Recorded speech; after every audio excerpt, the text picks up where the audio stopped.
in the glittering penthouse boardroom of Horizon Dynamics, where Chicago's skyline meets ambition, a handshake is more than a gesture.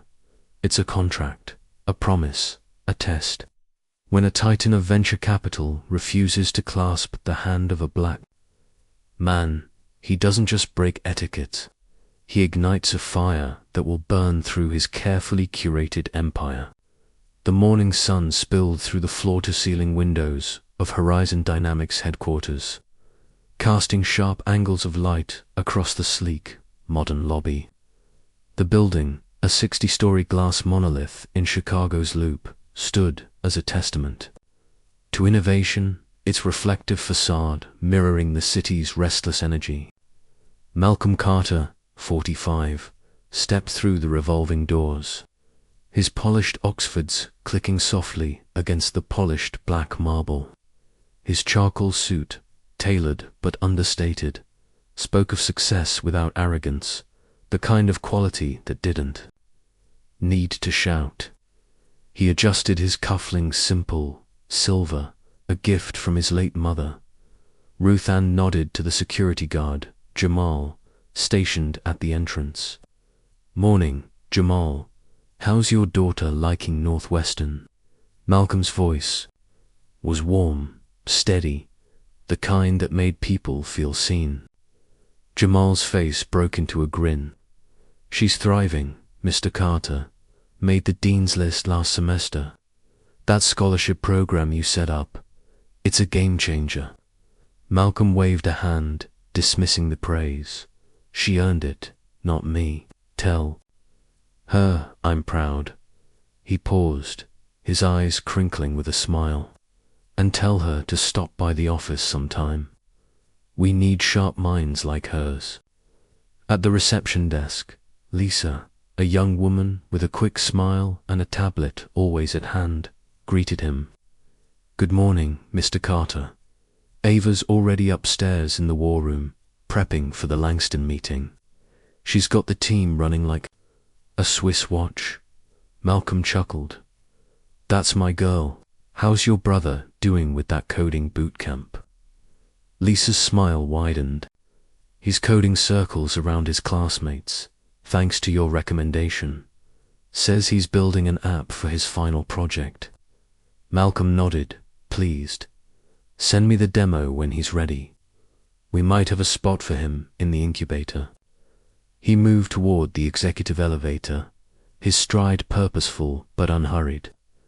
The rhythm of a man who'd learned to carry the weight of leadership without letting it bend him. His mother, Ruth, had taught him that leadership wasn't about flash or power plays. It was about the small things, the human details, the moments that made people feel they mattered.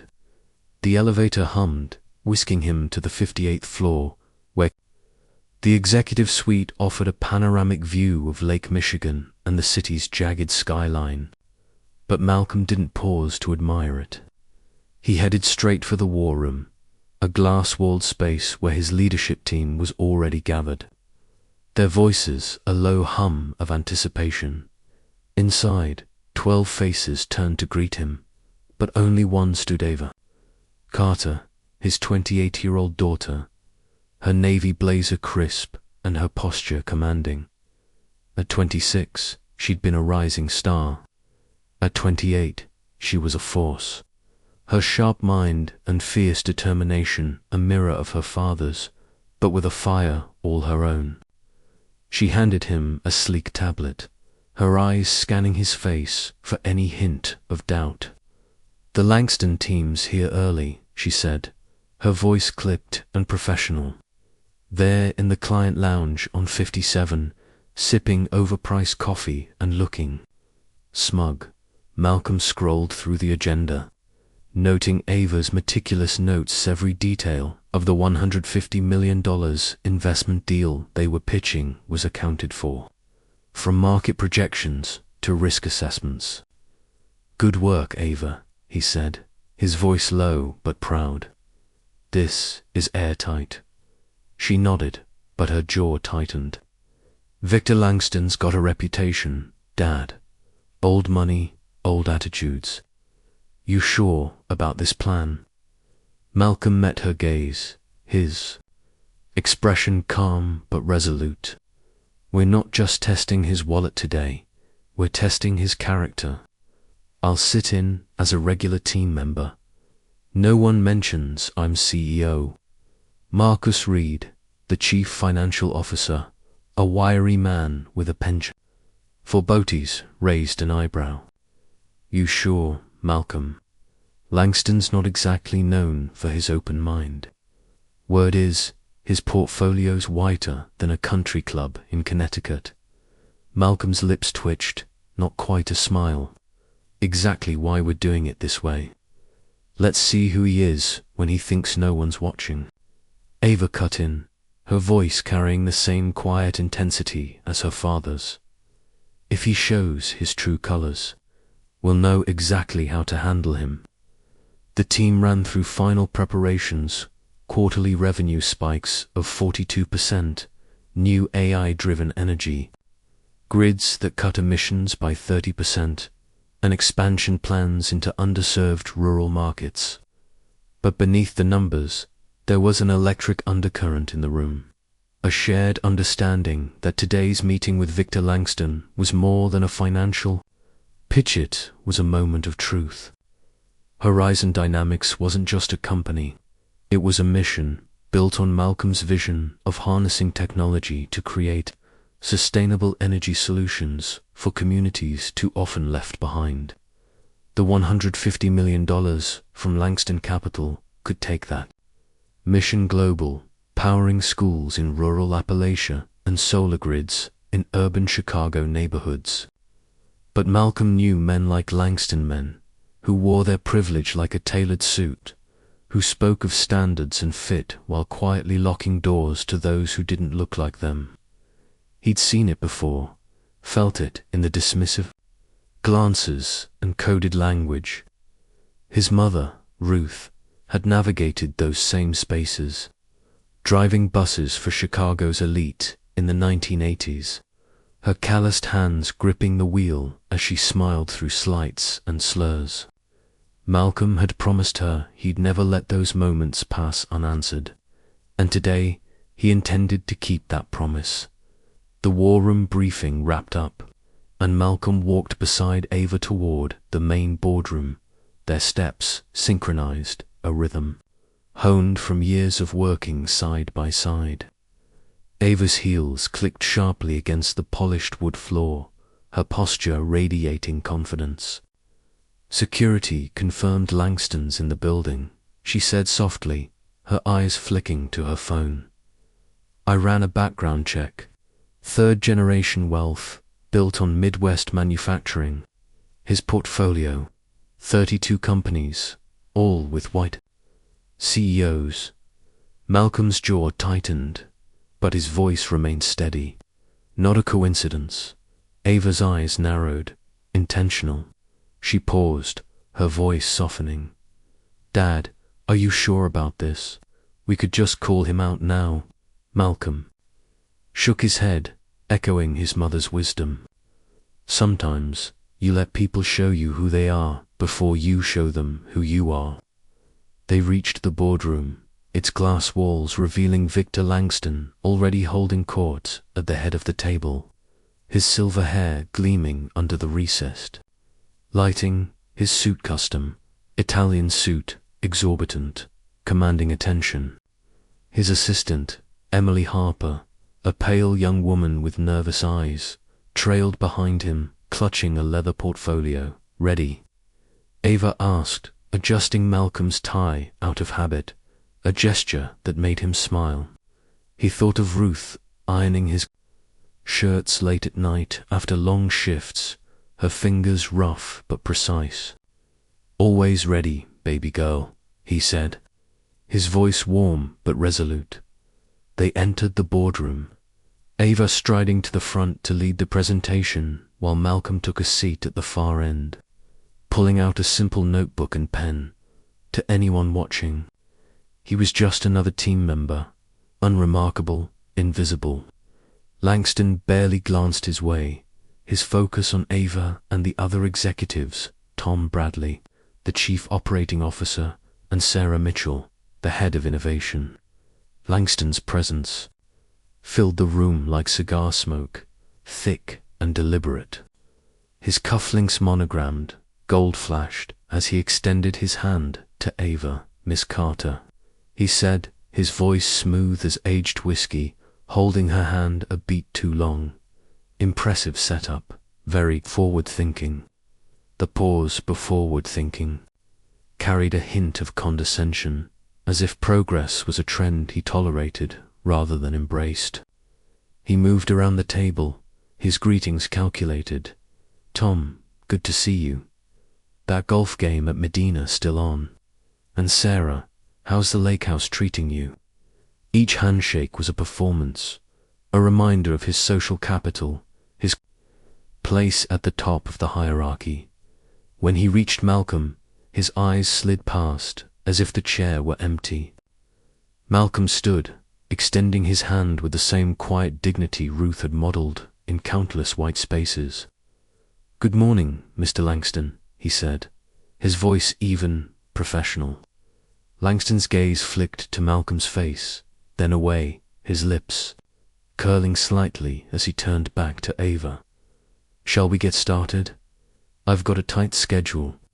The room seemed to chill, the air heavy with unspoken tension. Marcus Reed gripped his pen tightly, his knuckles pale.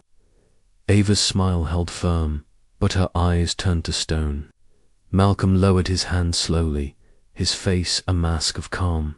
He'd seen this before Ruth, enduring it in the homes of Chicago's elite, her labor invisible, her presence erased. Patience, she'd always said, can cut deeper than anger. Ava clicked to her first slide, her voice steady. Horizon Dynamics exceeded projections by 42% last quarter, driven by our AI-optimized solar grids. Langston leaned back, gesturing for Emily to pour his water, his posture regal, dismissive.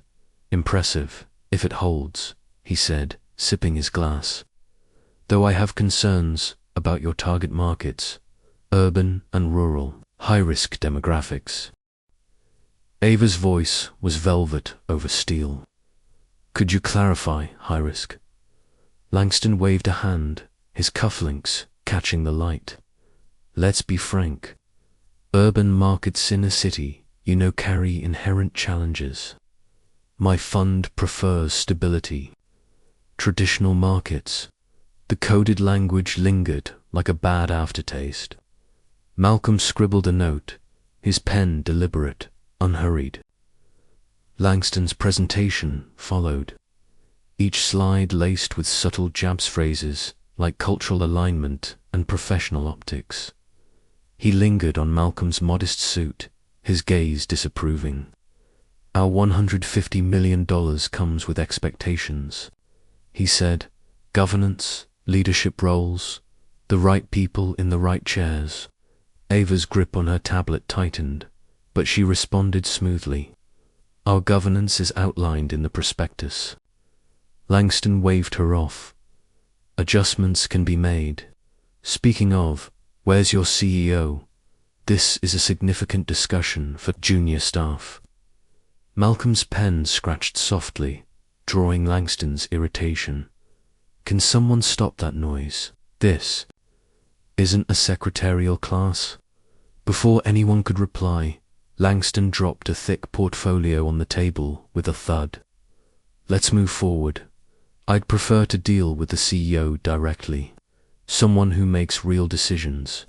Ava's smile turned, radiant, sharp with intent, perfect timing.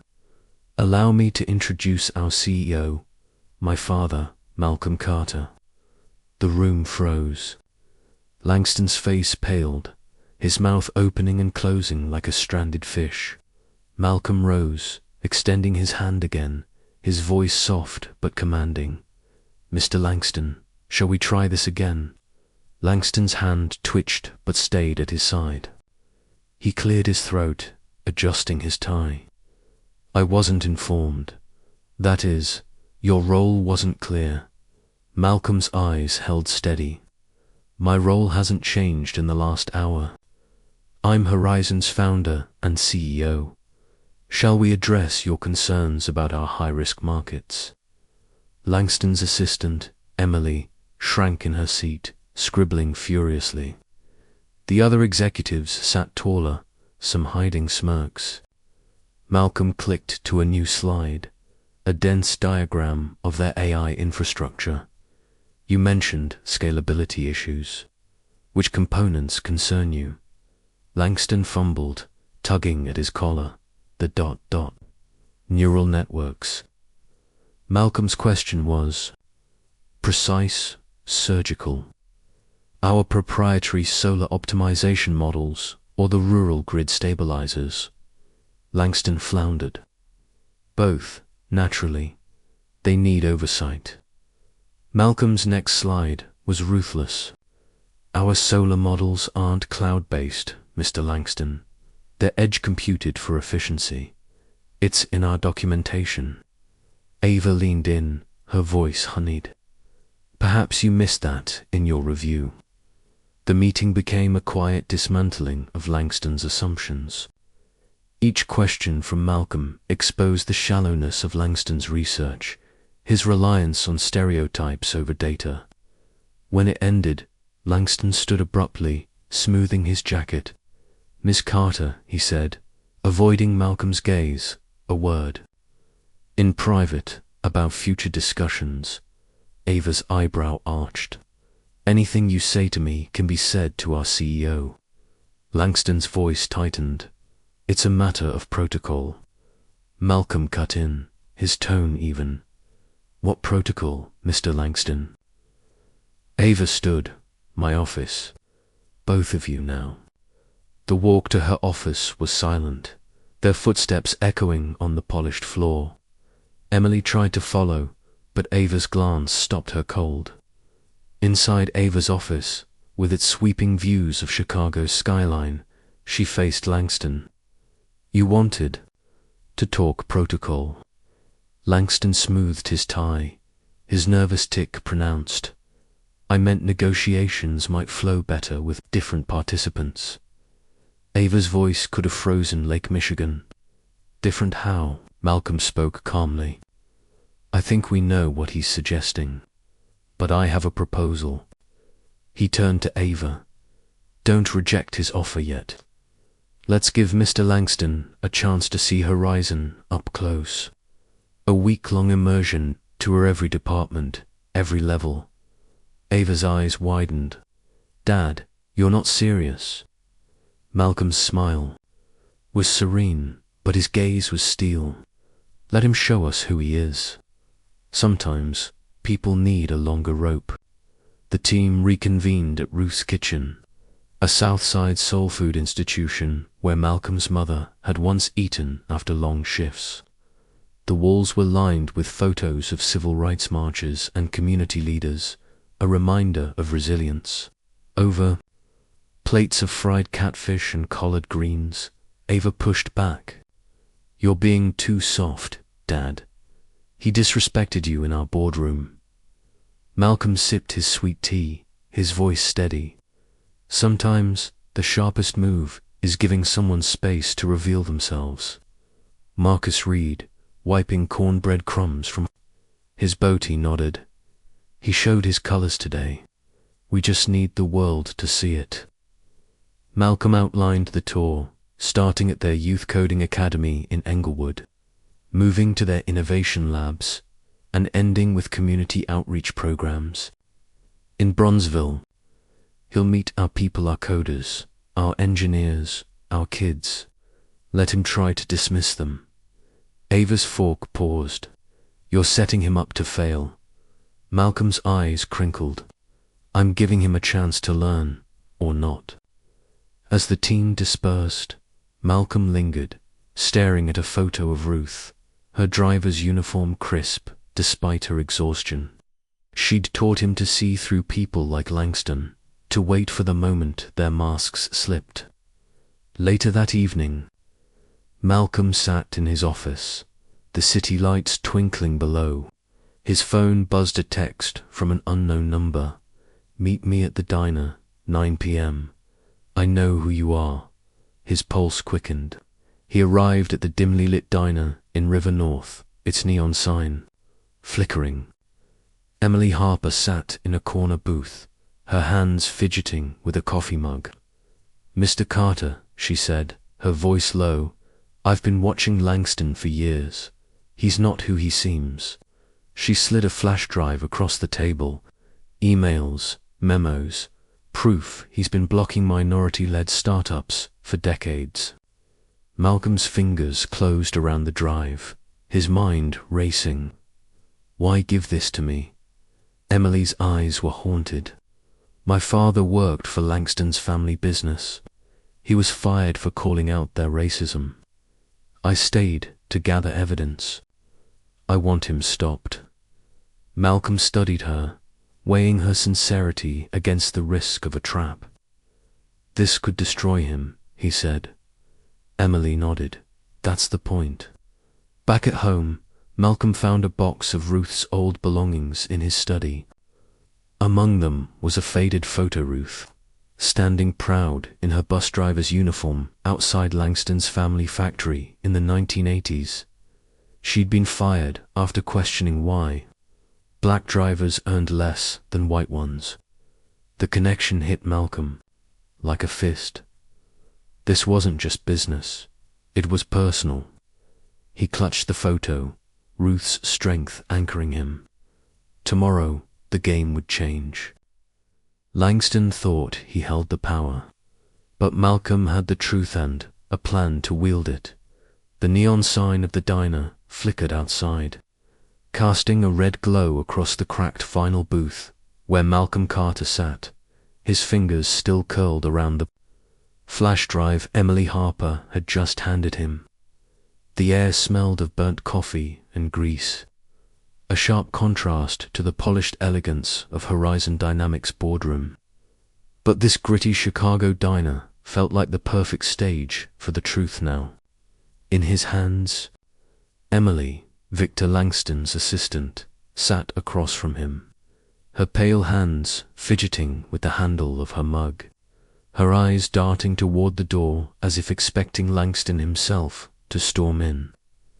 Malcolm studied her, his calm exterior masking the storm of calculations in his mind.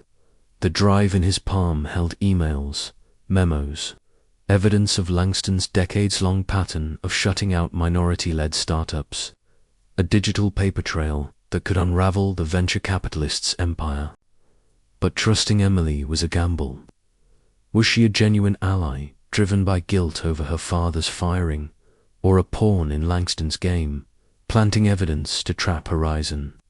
Malcolm's mother, Ruth, had taught him to read people, to see through their masks, and Emily's nervous energy felt real, but so did the risk. "Why now?"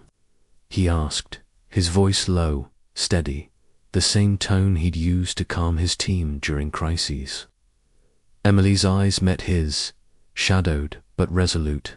"Because I saw what he did to you in that boardroom, refusing your hand, dismissing you, like you were nothing. I've seen him do it for years, but this time I couldn't stay silent.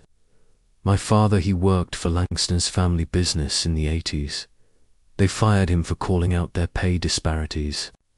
I stayed to gather proof, to make sure men like him can't hide anymore." Malcolm leaned back, the vinyl creaking under him. "You know what this means if it gets out?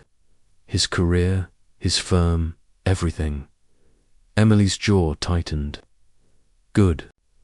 He's built his fortune on exclusion. It's time he faced the consequences." Malcolm slipped the drive into his pocket, his mind already mapping out the next steps. He'd spent years building Horizon Dynamics from a Southside garage into a leader in green energy AI, driven by a vision of powering communities the world overlooked. The $150 million from Langston Capital could take that vision global, but not at the cost of his principles or his dignity. The boardroom slight had been personal, A reminder of every time Ruth had been ignored, her labor erased by men like Langston. But Malcolm had learned from her. Patience was a weapon, sharper than anger, and he'd wield it now. "I need to verify this," he said, standing. "If it's real, we move carefully. Langston's not a man who goes down without a fight." Emily nodded, her voice barely above a whisper. "Be careful, Mr. Carter. He's already suspicious. There's a recording device in the boardroom. I saw him plant it before the meeting." Malcolm's pulse quickened, but his face remained unreadable. A recording device. Langston was playing dirtier than he'd thought, gathering ammunition to undermine Horizon. This changed everything. "Thank you, Emily," he said, leaving a 20 on the table for her coffee. "Stay safe. We'll be in touch." As he stepped into the Chicago night, the wind off Lake Michigan biting at his face, Malcolm felt the weight of the flash drive in his pocket. A ticking bomb that could either destroy Langston or blow up in his own hands. Back at Horizon's headquarters, the next morning, the 58th floor war room buzzed with tension. Ava Carter stood at the head of the table, her tablet glowing with the tour itinerary she'd crafted overnight. Her navy blazer was replaced with a sharp black suit, her hair pulled back tightly, every inch the commander ready for battle. T. Marcus Reed, Sarah Mitchell, Tom Bradley, and others sat around the glass table, their faces a mix of anticipation and unease. Malcolm entered, his presence steadying the room like an anchor. He placed the flash drive on the table, its black plastic casing unremarkable yet heavy with possibility. "Langston's been recording us," he said, his voice calm but firm. "Emily Harper, his assistant, gave me this last night. It's evidence emails, memos, proof he's been blocking minority-led companies for years." Marcus let out a low whistle, adjusting his boatie. "That's a smoking gun, Malcolm. Why wait? We'll leak this now. He's done." Ava's eyes flashed, her voice sharp. "Exactly. We've got him. Let's send it to TechCrunch, the journal. Let the world see who he is." Malcolm raised a hand, silencing the room. "Not yet. We need him to show himself first. If we leak this now, he'll spin it, claim it's fake, and rally his allies. We give him a week to dig his own grave. A full immersion to our labs, our community programs, our people. Let him face the excellence he's been dismissing." Ava paced, her heels clicking against the floor. "Dad, he disrespected you in our own house. You want to give him a tour? He doesn't deserve it." Malcolm's gaze softened, but his resolve didn't waver. "This isn't about what he deserves. It's about what we prove. Ruth used to say, you don't beat a man by fighting his way, you make him see what he's missed. Langston spent his life ignoring people like us. Let's show him what he's been blind to." Sarah Mitchell, her glasses perched on her nose, nodded. "He'll slip up. Men like him always do when they're out of their comfort zone." Tom Bradley, usually the optimist, frowned. "What about the recording device? If he's got ears in here, he's already ahead of us." Malcolm's lips twitched. "Not quite." A smile. "That's why we're sweeping the building today, and we're keeping Emily close. If she's telling the truth, she's our way in. If she's not, we'll know soon enough." The team finalized the tour, day 1 at the Youth Coding Academy, day 2 at the Innovation Labs, and day 3 at the Bronzeville Community Outreach Programs. Each stop was designed to showcase Horizon's diverse talent, to force Langston to confront the brilliance he'd dismissed. As the meeting ended, Ava lingered, her voice low. "Dad, this feels personal. That photo you found last night, Mom." told me about Ruth's time at Langston's factory. You sure you're not letting that cloud your judgment? Malcolm's eyes drifted to the window, the city sprawling below. It's personal, but that's why it matters. The Englewood Youth Coding Academy was a converted warehouse. Its red brick walls now lined with sleek monitors and buzzing with the energy of dozens of teenagers hunched over keyboards. The sign outside read, "Building tomorrow's tech leaders today," and inside, that promise came alive. Malcolm stood at the entrance, watching Victor Langston step out of his chauffeured Bentley, his Italian leather shoes gleaming against the cracked sidewalk. Langston adjusted his tie, already looking out of place in this vibrant, unpolished corner of Chicago. His assistant, Emily, trailed behind, her tablet clutched tightly, her eyes avoiding Malcolm's. "Good morning, Mr. Langston," Malcolm said, his voice warm but edged with purpose. "Welcome to our academy." Langston nodded stiffly, his smile practiced. "Quite a ... community effort. I commend your philanthropy." The word philanthropy dripped with condescension, as if the academy were a charity case rather than a hub of innovation. Malcolm gestured toward the entrance. "Let's see what our students are building." Inside, the air hummed with focused energy. Teens, mostly black and Latino, worked in teams, their screens displaying complex code for apps and algorithms. At the center of the room stood Jada Williams, a 17-year-old with braids and a confident grin, presenting her renewable energy app to a small group. "This optimizes solar panel output by 25%, she explained, her voice clear. "NASA's already reached out for a demo." Langston raised an eyebrow, his tone patronizing. "How heartwarming. It's inspiring to see these kids trying their hand at tech."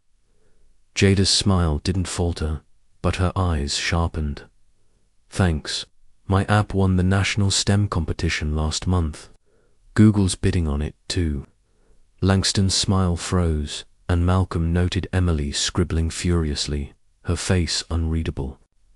Ava, shadowing the tour with her phone discreetly recording, caught Malcolm's eye, her expression saying, "He's already slipping." They moved to a classroom where a 15-year-old boy, Malik, demonstrated an AI model for predicting urban power. Outages. Langston's comments grew more strained. "Remarkable for such a non-traditional setting." Malik looked up, unfazed. "Non-traditional.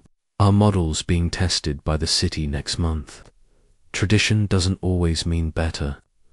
Malcolm suppressed a smile, but Ava's fingers tightened around her phone, capturing every word. The tour continued to Horizon's Innovation Labs, a sprawling space on the 55th floor filled with holographic displays and quantum computing stations. Dr. Lauren Hayes, a black woman in her 30s with a PhD from MIT, led them through rows of engineers working on AI-driven energy grids. "This is our latest project," she said, pulling up a 3D model. "It cuts carbon emissions by 30% in rural communities." Langston nodded, his eyes darting uncomfortably. "Impressive hardware. Though I wonder about the expertise level here." Lauren's smile was razor sharp. "I lead this team to PhDs, 15 patents. Would you like to review our codebase? It's open source for partners." Langston's face flushed, and he waved a hand. "I'm more interested in market potential." Lauren didn't miss a beat. $2 billion in projected licensing fees next year. "Our data's in the packet you didn't read." Emily's pen paused, her eyes flicking to Malcolm, who gave a slight nod. The tour was working. Langston's discomfort was growing, his biases bubbling to the surface with every interaction. That afternoon, in a quiet corner of the lab, Malcolm caught a glimpse of something that stopped him cold. One of the engineers, a senior developer named Derek, approached Langston during a break, their conversation hushed but intense. Malcolm moved closer, catching fragments. ... Data access. Generous offer. ... Langston was trying to bribe Derek to leak proprietary code, likely to bolster his smear campaign against Horizon. Derek's face was unreadable, but Malcolm knew him loyal, principled, a father of two who'd been with Horizon since its garage days. Derek shook his head, stepping back. Not interested, Mr. Langston. We don't play like that here. Langston's smile was tight, his eyes cold. Think about your future, son. Derek walked away, catching Malcolm's eye with a subtle nod. The bribe attempt was a new low, proof that Langston was desperate and dangerous. Malcolm texted Ava, "He's trying to buy Derek. Keep an eye on him." Ava's reply was instant. Got it. He's digging deeper. That evening at Ruth's kitchen, the team gathered again, the aroma of cornbread and fried catfish filling the air. The walls, lined with photos of Chicago's civil rights heroes, felt like a council of ancestors watching over them. Ava slammed her fork down, her voice taut. He tried to bribe Derek. Dad, we've got the emails, we've got his words on tape. Why are we still playing this game? Malcolm sipped his tea, his calm unshaken. Because we're not just taking him down, we're exposing the system he represents. If we leak now, he'll lawyer up, spin it. At the gala, he'll be on stage, unfiltered, in front of the world. That's when we strike. Marcus leaned forward, his boatee slightly askew.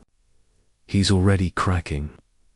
Did you see his face when Jada shut him down? He's not used to being challenged. Sarah nodded. And that bribe attempt? He's desperate. He knows he's losing control. Malcolm's eyes drifted to a photo of Ruth, her bus driver's cap tilted proudly. He's been in control of his whole life. This week, we take it away.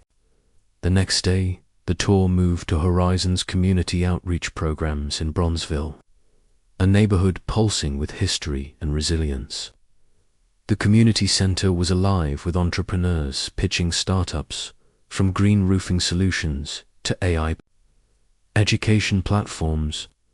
Langston, looking increasingly out of place, offered more backhanded compliments. It's wonderful to see these communities getting a chance. The program director, a black woman named Tanya Brooks, responded coolly. They're not getting a chance, they're earning it. Every entrepreneur here has an advanced degree. Most have sold companies before. Langston's smile faltered, and Ava's phone captured it all. Later, in a quiet moment, Emily approached Malcolm, her voice low. He's planning something for the gala. A speech to paint Horizon as a risky bet, too progressive for serious investors. He's calling. It reversed discrimination. Malcolm's jaw tightened, but his voice stayed even. Let him. He's writing his epitaph. As the week progressed, Langston's unease grew. At every stop coding classes, engineering labs, startup pitches he was confronted with excellence he couldn't dismiss. Yet his comments remained patronizing, his worldview unshaken. Ava's recordings piled up, each clip a nail in his coffin. But Malcolm's mind kept returning to the photo of Ruth, her firing from Langston's family business, a wound that hadn't healed. It wasn't just about Langston's slight anymore, it was about every door Ruth had been forced through, every opportunity stolen. The gala loomed, a glittering stage where Langston would speak, unaware that Malcolm and Ava were setting a trap. Emily's flash drive, Ava's recordings, and Derek's loyalty were weapons. But Malcolm's greatest asset was patience, honed by Ruth's lessons. Langston thought he held the power, but Malcolm was ready to show him the future. Future where men like him no longer set the rules. The Adler Planetarium's grand ballroom glittered under a canopy of crystal chandeliers, their light refracting across polished mahogany tables and the sleek evening wear of Chicago's tech elite. The air buzzed with anticipation, a symphony of clinking glasses, murmured deals, and the soft hum of camera drones capturing the scene for live streams.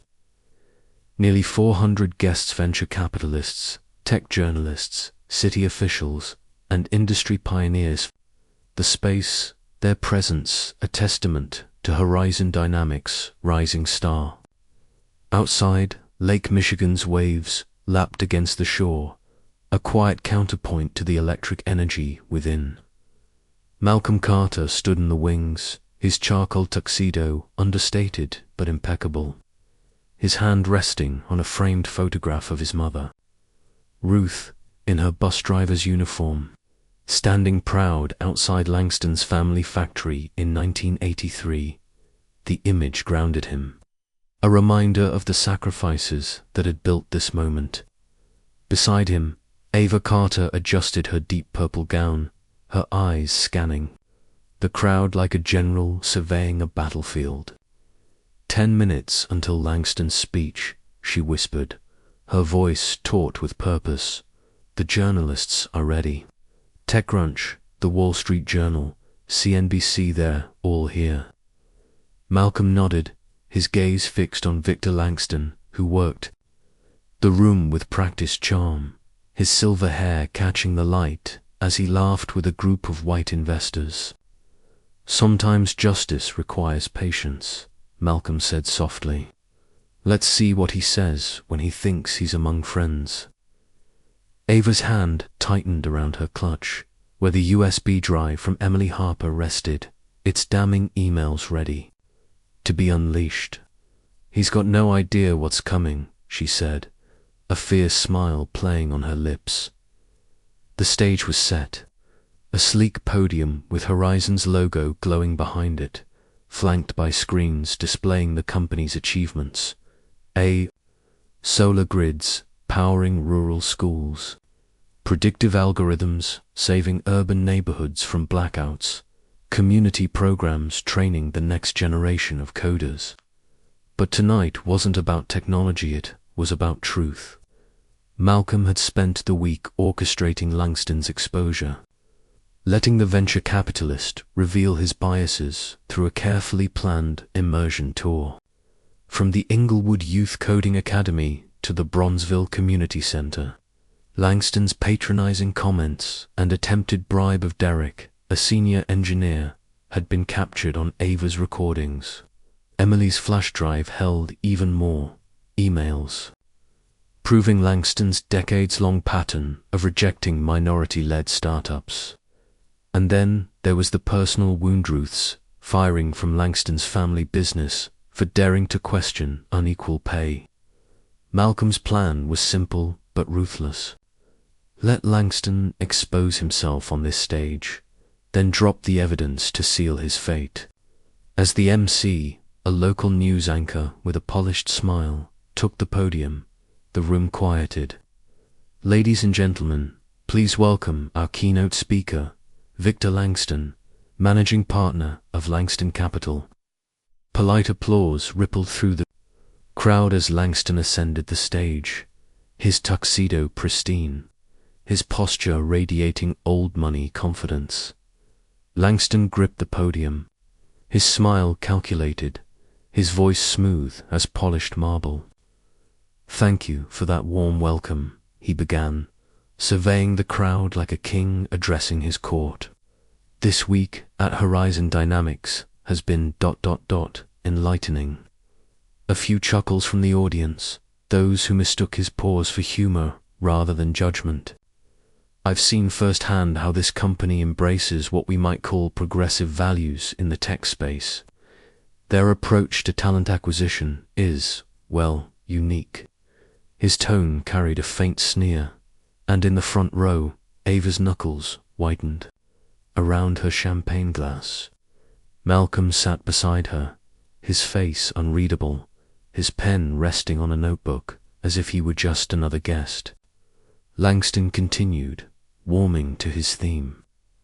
When I arrived, I'll admit I had doubts about their unconventional methods, but their community programs, helping the underprivileged access tech careers, are truly inspiring. It's the kind of social responsibility that plays well in today's market. The coded language hung heavy, each word a subtle jab at Horizon's diverse leadership. Journalists in the back scribbled furiously, sensing the undercurrent. Of course, Langston said, sipping water, as investors, we must balance these admirable initiatives with business realities. My 40 years in venture capital have taught me that success requires cultural alignment, certain standards. A few guests shifted uncomfortably, the room's energy tightening. Horizons managed to integrate diversity while maintaining profitability, an almost surprising achievement. He chuckled, oblivious to the growing tension. With our $150 million, we'll bring Langston Capital's traditional excellence to this bold experiment, ensuring it reaches even greater heights. The applause was tepid, scattered. Langston returned to his seat, satisfied, unaware of the storm he'd just invited. The MC returned, her voice bright but strained. And now, please welcome Horizon Dynamics founder and CEO, Malcolm Carter. The room fell silent as Malcolm rose, straightening his jacket with the quiet dignity Ruth had instilled in him. He didn't touch the podium, standing slightly to its side, the photograph of his mother placed prominently before him. "Thank you," he began, his voice clear, measured, carrying to every corner of the ballroom. Mr. Langston's speech was indeed enlightening, a ripple of nervous laughter. 40 years ago, my mother, Ruth Carter, drove buses for Langston's family business in Chicago. She worked 12-hour shifts, earned less than her white colleagues, and was fired for asking why. Langston's face drained of color, his hands gripping the arms of his chair. Every day, she'd board that bus through the service entrance, her labor invisible to the executives she drove to their meetings. She worked those hours so I could afford my first computer, so I could sit at tables like this one. Malcolm's eyes swept the room, locking briefly with Langston's. What Mr. Langston calls unconventional methods, we call merit. What he calls an experiment, we call excellence. What he finds surprising, we know as the natural result of opening doors instead of locking them. The room was still, every eye on Malcolm. Success in America isn't about cultural alignment or standards. Those are code words, aren't they, Mr. Langston? Code for keeping certain people out, certain doors closed. He stepped forward, his voice steady but electric. Success is built on the labor of people like my mother, people who were denied opportunities but never stopped working, never stopped believing, never stopped pushing for the next generation. Several guests nodded, some with tears in their eyes. At Horizon, we don't need guidance from those who've profited by exclusion. We're not an experiment. We're proof that when you remove gatekeepers, when you judge on merit, brilliance rises from every community, every background. He turned to Langston, his gaze unflinching. My mother used the back door at your family's business, Mr. Langston, but I built this company and I own this building. That's not surprising, that's justice. The room erupted in applause. A wave of sound that shook the chandeliers. Guests rose to their feet, cameras flashing, journalists scribbling. Langston sat rigid, his face a mask of shock and humiliation, the weight of his own words crushing him as the ovation continued. Ava's phone buzzed with confirmations. The emails from Emily's flash drive had been sent anonymously to TechCrunch, The Wall Street Journal, and CNBC. Within minutes, notifications lit up screens across the room. TechCrunch exclusive leaked emails reveal systematic discrimination at Langston Capital. The Wall Street Journal followed. Venture capitalist Victor Langston implicated in bias scandal. The headlines spread like wildfire. Screenshots of emails flashing on phones. Flag urban-led startups for scrutiny. Cultural fit is paramount. Find reasons to pass on TechWave's pitch. Leadership doesn't align with our image. The room's energy shifted, whispers turning to gasps as guests read the evidence. Langston's allies, the investors he'd charmed earlier, began edging away, their faces tight with discomfort. Malcolm stepped off the stage, and Ava took his place, her presence commanding. "There's one more announcement," she said, her voice cutting through the chaos. "I'm proud to introduce Emily Harper, who's joining us tonight to share her story." The crowd stirred as Emily, elegant in a simple black dress, stepped forward, her light brown skin and sharp features revealing a resemblance to Langston that hadn't been obvious before. "I'm Victor Langston's niece," she said, her voice steady despite the tremor in her hands. "My mother was black, a secret he kept from his world. I worked for him for years, watching him block talented founders because of their race. I left because I couldn't be part of it anymore. Tonight, I'm sharing the truth." The revelation hit like a shockwave. Emily recounted her father's firing, her years of collecting evidence, and her decision to ally with Malcolm. "This isn't about revenge," she said. "It's about accountability." The applause was thunderous again, but Langston was already shrinking, his empire crumbling in real time. His phone buzzed incessantly, partners, board members, journalists, demanding answers. He stood, his movements jerky, and pushed through the crowd toward the exit. But Ava's voice stopped him. "Mr. Langston, you might want to stay. The world's watching now." He froze, his face ashen, then slipped out, his chauffeured car waiting to whisk him into the night. Backstage, Malcolm and Ava exchanged a look, the weight of their victory settling in. "You were right, Dad," Ava said, her voice soft. Patience was the sharpest weapon. Malcolm squeezed her shoulder, his eyes on Ruth's photograph. "She taught me that." The fallout was swift and merciless. By midnight, #Langston emails trended on X, with clips of his gala speech playing alongside the leaked emails. CNBC ran a breaking segment, analysts dissecting Langston's downfall. 3 of his largest investors announced they were reviewing their partnerships with Langston Capital. By morning, his board seats were under scrutiny, his country club membership suspended, his alma mater distancing itself. In his Lake Forest mansion, Langston sat in his mahogany-paneled office, the same one where he'd once dictated terms to the world. His phone was a relentless assault of notifications, lawsuits, demands for comment. His assistant, Sarah Peterson, had resigned hours after the gala, her letter blunt, "I can't defend this." Even his oldest allies were abandoning him, their loyalty evaporating under the glare of public scrutiny. Langston dialed Malcolm's number, his voice ragged when the call connected. "This was you," he spat. "The tour, the gala, the e-massa set up." Malcolm's reply was calm, measured. "No, Victor, you set yourself up. Every email, every refusal to see talent, every choice to exclude that was you." Langston's desperation spilled over. "Meet me, I can fix this. Name your terms." Malcolm paused, then said, "The Englewood Community Center." 1 hour, my terms.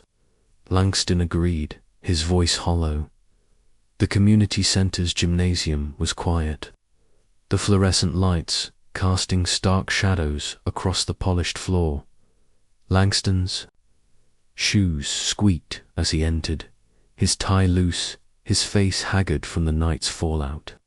Malcolm stood at center court, hands in his pockets, no pretense, just the steady presence of a man who'd already won.